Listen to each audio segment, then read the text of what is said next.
Hello everybody, thank you for joining me again. Today I'm going to talk to you about our keyhole templates and how to hand piece with them. So to get started, you get your fabric, and I've actually pre-cut this one and traced it, but you would lay this on your fabric and then using a mechanical pencil. This one is a Kuratoga 0.7 and I've put a 2B lead in it, and I find that the 0.7 lead is just that little bit wider, a little bit stronger, and the 2B means that I can mark the fabric without having to press too heavily and therefore minimize pencil lead breakages. So you just mark in the groove all the way around, and as you can see I'm just using just a one stroke. Sometimes I'll go back if I feel like I haven't made it heavy enough, but very gentle, and then mark all your registration marks as well. And then of course I've already cut this out, but normally I would trace around that and then cut it out with the scissors. Now of course I like the Karen K Buckleys. We have both of these. Oh, in fact, you know. Okay, so then once you've cut it out, you've got your piece ready to stitch together. And the other thing I'll show you before I go too much further is the beauty of our templates is that because they're clear, you could fussy cut with them if you wanted to. So if you had a beautiful piece of fabric like this one, and you say you wanted to center that image on your hexagon, because the template, though colored, is still clear enough to see through, you can do that. But of course you need to mark from the back, but you can still do that just as easily. And so I'll show you again how I do that. So just again through the groove, not exerting too much pressure because then you won't break your leads. Mark all your registration points.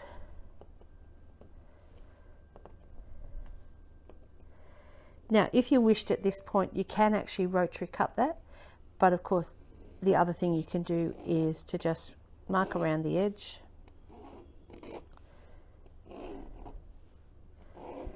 and cut it out with scissors. So there's your, I don't know whether you can quite see that, but there's your template marked out on your fabric, and you've positioned your fussy cutting as well. So now I'm going to give you a demo on how to hand piece with the keyhole templates. Because we've drawn that line through that small groove on the template, that groove is positioned to be your stitching line. So it's very, very accurate. You probably can't see it quite clearly, but there's a line on the template just here, and that continues through. So we etch it from registration mark to registration mark, but then we put the keyhole cut on top of that line. So this line drawn on here is very, very accurate. Now, what I do is pin through the corners, through that registration mark and through that registration mark, and of course you can adjust it to make sure you've gone in the right spot.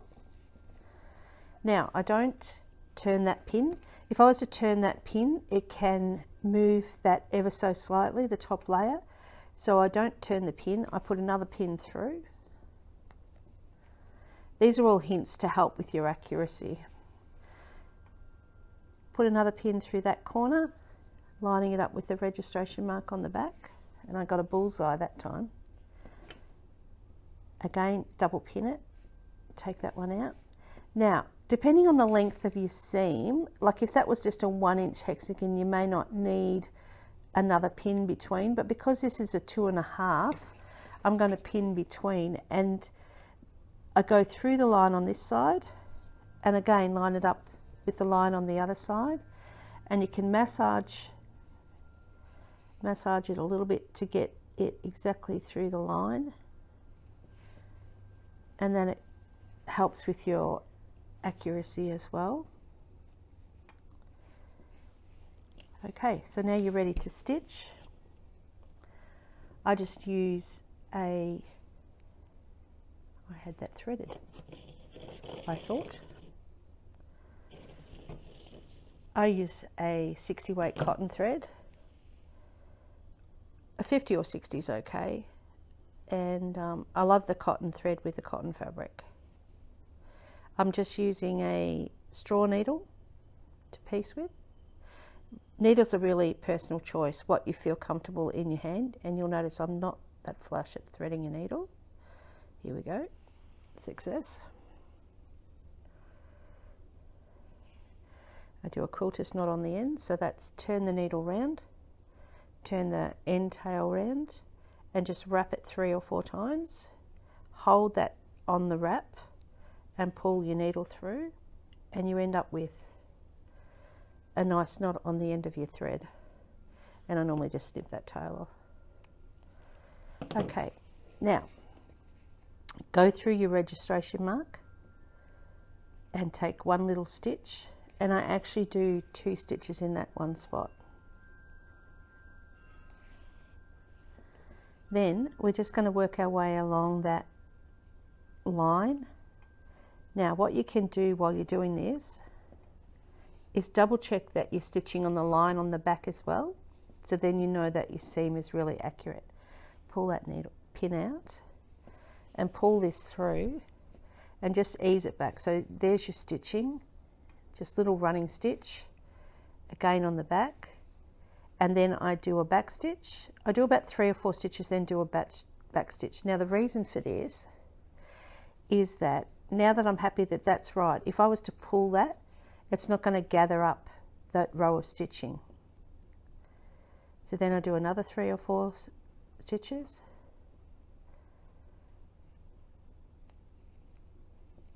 Now the stitches are less than 1/8 of an inch. Again, it's on the row of, it's on the drawn line on the back, so that's okay. Do your back stitch here. And again, you can see that that's not going to pull. Like you tug on that thread, it's not gathering those stitches up, so it's sitting nice and flat on your seam. And just keep going to the end.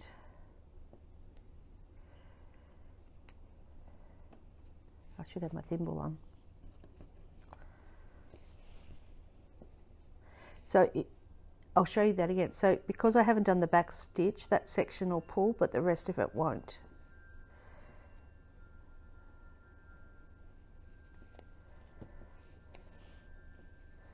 Check your line on the back, yep.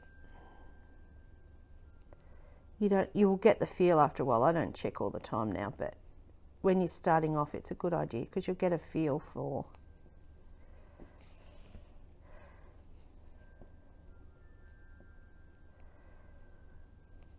go right to the end.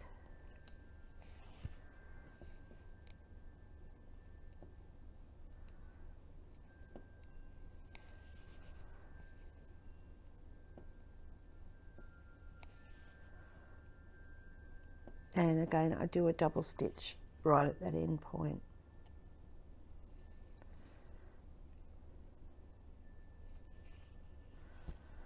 Snip off that thread. Because working with hexagons, you're now going to join in a Y seam. Now, pressing. I tend to finger press as I'm going. There's 2 schools of thought. You can press away from the light fabric,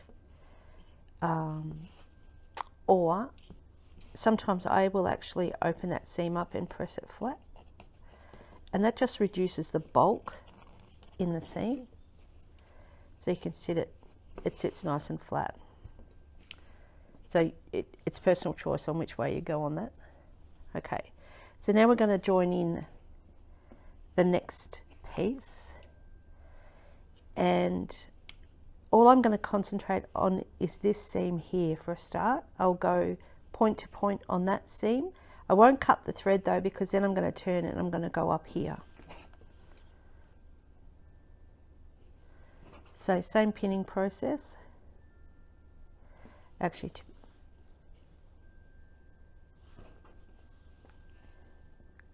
go through there. Missed that by a mile.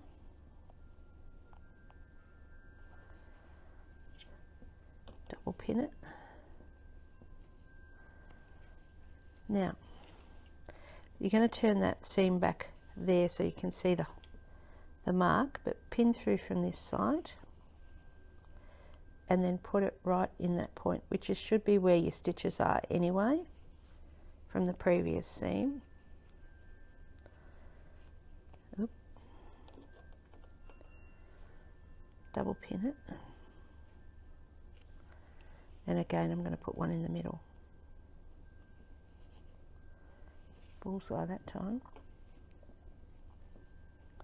Now I'll quickly stitch this seam because I want to show you how I secure that point so that it doesn't open up later on you. Do another knot.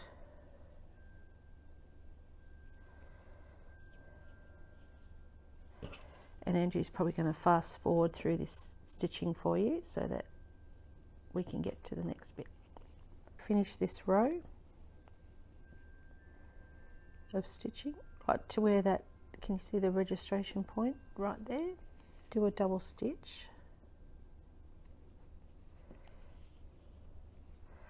Pull that pin out. Now what we're going to do is turn this and then repin this side. So now I'm just going to concentrate on this row of stitching.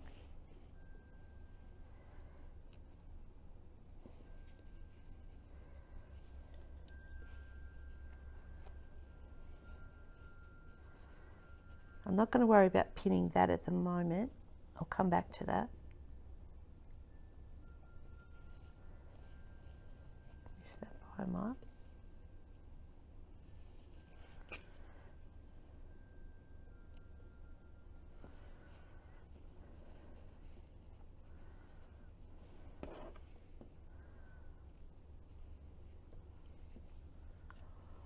Now, I'm just going to make sure that that needle has come out, the registration mark here, but we're just going to make sure that it's lined up on this new section, and I'll just pin that for the moment.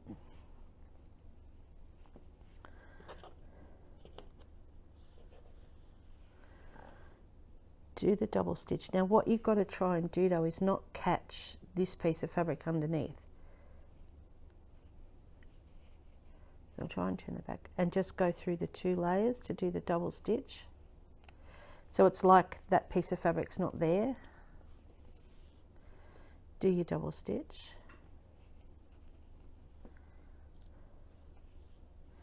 Now what you want to try and do is open this up, and you'll see that it's sitting quite nicely there. And then just continue your stitching as you were before. So just 3 or 4 little stitches.